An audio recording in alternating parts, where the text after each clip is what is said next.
Yo, SRT gang, it's your boy with the fat SwaggyReacts, and we are back with another reaction video, man. And shouts out to the homie Mr. Nightmare, bro.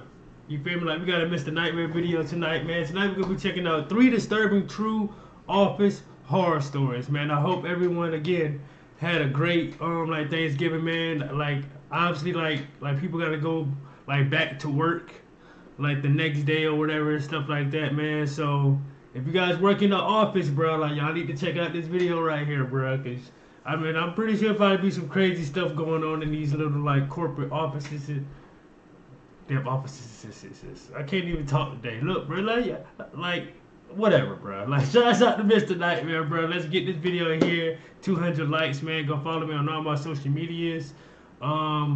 Yeah, bro, let's get this video to 200 likes. Like, share, comment, subscribe. If you guys like scary videos, I drop one of these every night at 11 p.m. Hit that subscribe button, man. I'm trying to get to 50K, you feel me?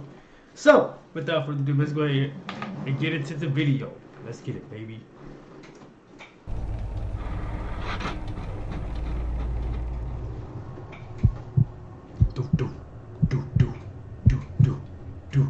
I work at a game development company in Orlando, Florida.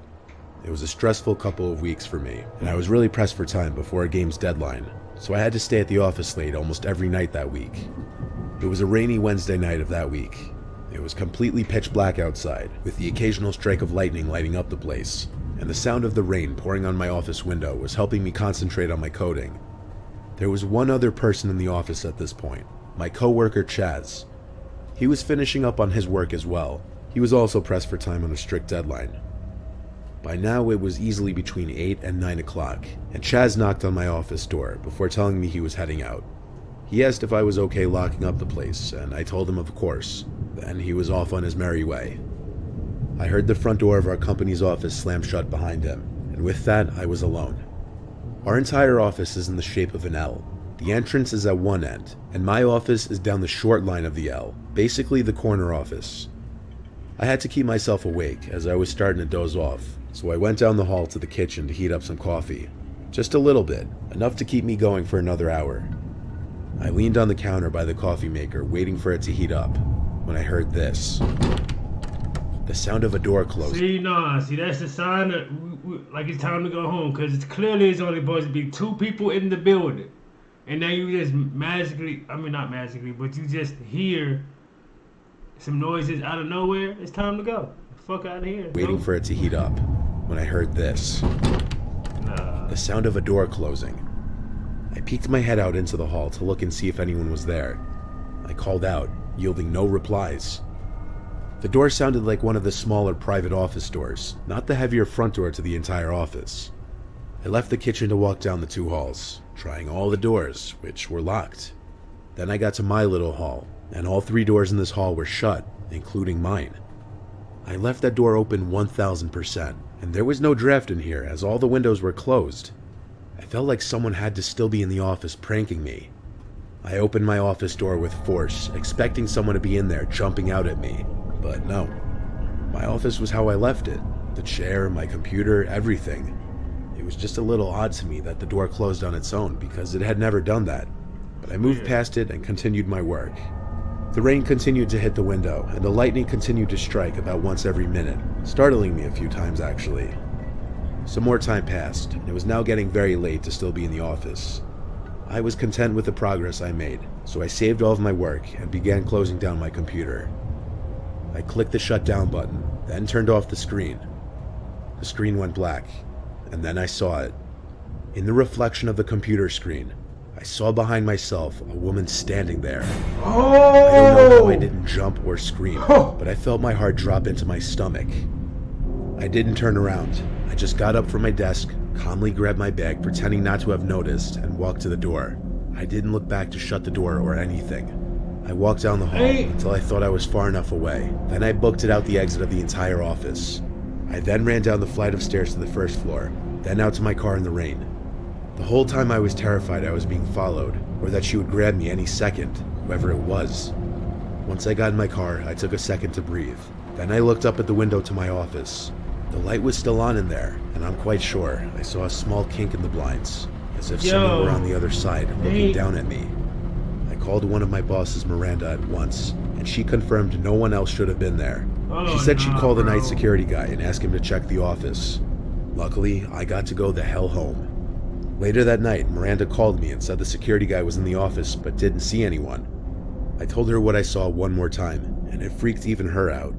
There's only one camera in our entire office, and it's at the end of the longer hall by the kitchen. Why is it only one camera? Like, what? I'm confused by that. Why is it only one camera in that whole build? Like, what? But didn't see anyone. I told her what I saw one more time, and it freaked even her out. There's only one camera in our entire office, and it's at the end of the longer hall by the kitchen area. The camera footage never caught any woman walking around the office that night. Oh, hell no. Hell no. People got, man. A long time ago, I did security work in an office building in Midtown Manhattan. It was mid-November, so one of the offices was looking to start decorating their office space with Christmas decorations, which were held in the basement along with other storage. I mean, like, I know a lot of jobs are excited to be doing this, like, you know, decorating their office or their, like, desk or something with Christmas stuff. Yeah, including me, too. Yeah, so. I usually stood in the lobby area of the building, just as general security. It was usually an uneventful job for the most part. But on this cold November Monday, my view of this job changed entirely. An employee of this dermatology office on one of the upper levels of the building apparently had gone down to the basement and had reported that all the lights were out and that the elevator wasn't running to the basement floor. This sounded like the electrician's job, until I was also told that there were multiple broken-in doors down there, implying a break-in over the weekend. That's when it became my job to go down there and investigate. Since the elevator wasn't going down to that level. Ain't no investigating going on. Fuck out of here. Nope. I would have to take the stairs down there. I was going down there alone since I was the only security guard on duty that day. I took a flashlight with me down there since the power was out. I'd be lying if I said this wasn't nerve-wracking going down there alone. On this level was just storage, electrical components, and janitorial equipment. It was a small maze of corridors with different rooms, and navigating this in the dark with nothing but a flashlight was making the hairs on my body stand up.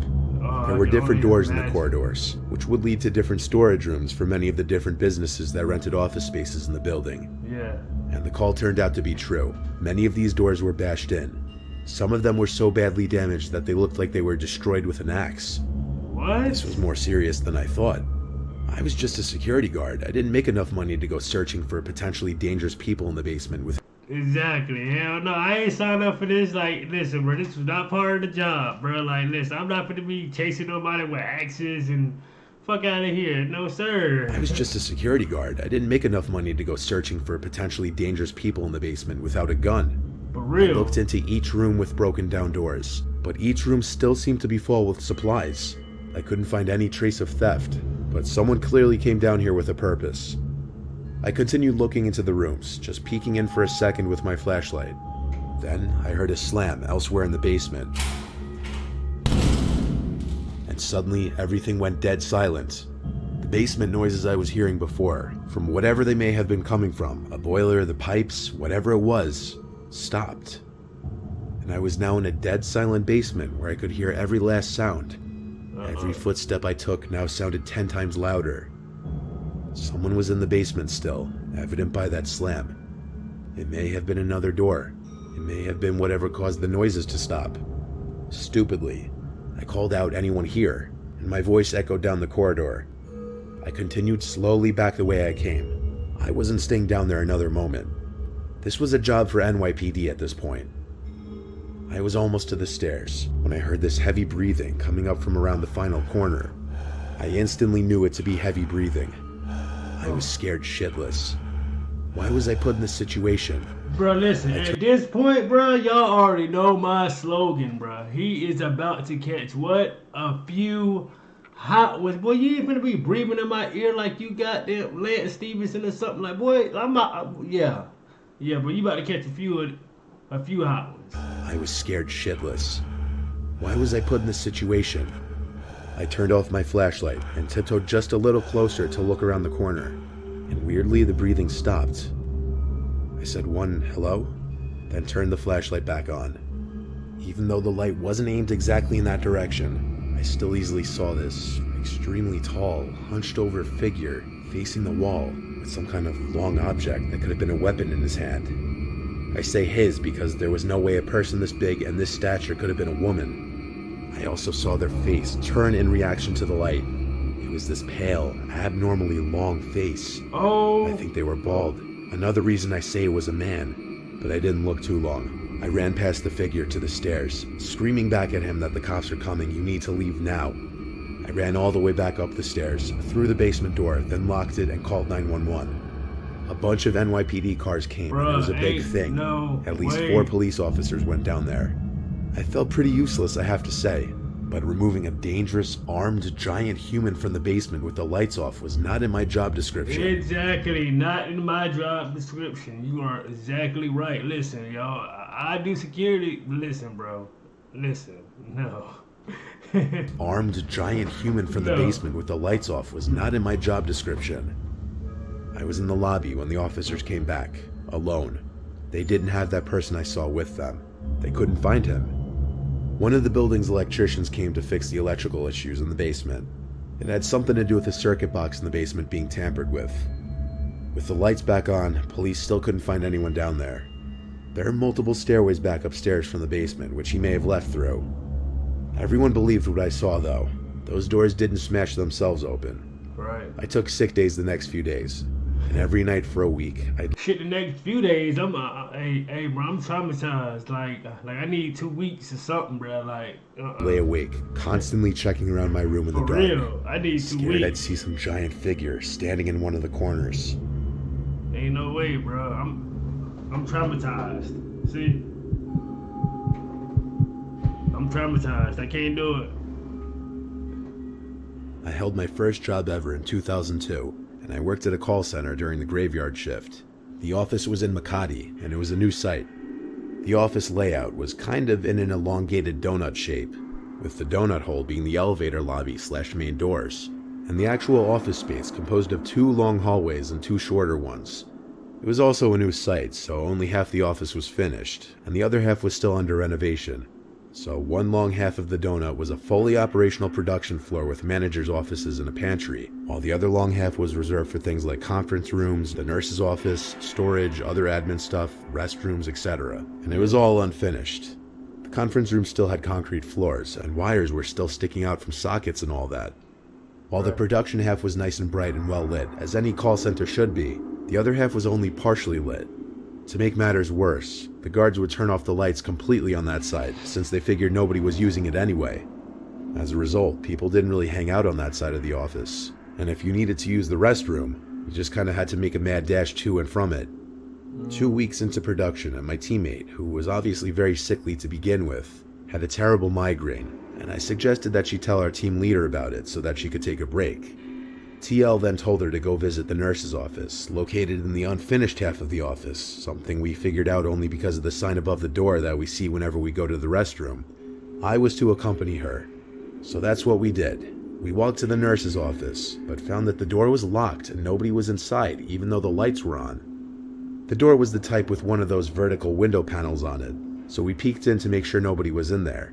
We saw all the medical equipment and a sick bed, a desk, basically everything you'd expect to find in there, except the nurse. Thinking maybe he or she just went on break, we decided we'll just come back later. After half an hour or so, we did go back, only to find that the light at the nurse's office was off. I remember us being pretty pissed off at the thought that maybe the shift nurse had gone home, but we checked the door anyway to see if maybe there would be a sign or note with the nurse's schedule or whatever. I don't know why I did it, but I tried the door handle despite being aware there was no light on, and I was able to open the door to find that there was no nurse's office, despite the sign above the door saying that that's where it was supposed to be. And yes, that was the only sign. We checked over and over to make sure it was the right room. We were sure it was the same room we visited earlier. But instead of a decked out clinic, we found a room with a small nightlight in an exposed socket that cast only enough light for us to see the walls and floors were concrete. There were no finishes, no beds, no cabinets, nothing. It's like we dreamed up the clinic we saw earlier. A guard approached us at that point, asking what we were doing poking around in an unfinished clinic. So we told him what happened, and he of course thought we were making it up. While we were kind of trying to convince him that we weren't lying, we all suddenly stopped talking when we felt the temperature just drop. We shivered, our hair stood on end, my heart started racing, and nobody could speak for a minute.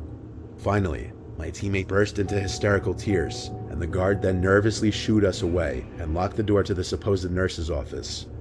We were escorted back to our team's bay, and we explained what happened to our team leader. He pretty much just sat there stunned as he listened to us. Since my teammate wouldn't stop crying and was starting to hyperventilate very badly, they had to send her to Makati Med. Oh my God. The incident was never brought up again. What? Yo. If you're a fan of horror, which I know you are, then you'll love Shudder, which is a video streaming service catered specifically to horror fans. And what better time of year than right now to curl up on a chilly fall night and watch a good scary movie? Shudder has the biggest collection of any horror, thriller, or supernatural films that you could think of. Really? And you can stream on all of your favorite devices.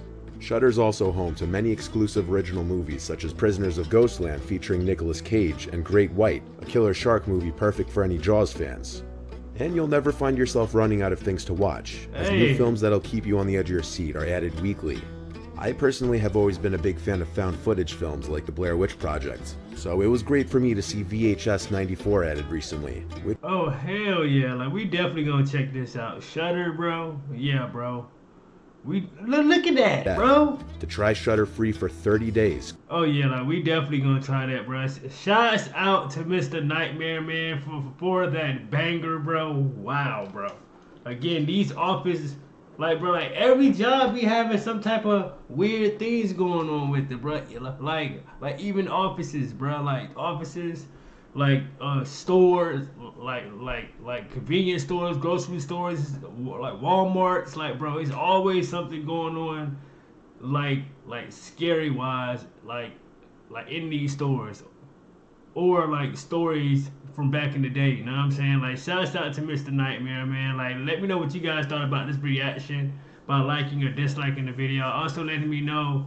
Like, I'm like, you guys ever experienced any, like, paranormal activity or any, like, came across any weirdos, like, I'm like, in this video right here, you know what I'm saying? And just let me know, like, make sure you guys are tuned in on Monday when I drop another one at 11 p.m., man. Hit that, like, thumbs up button. Let's get it to 200 likes, and we're going to spin the block again, man. And SRT gang, I am out this thing, man. Let's get it.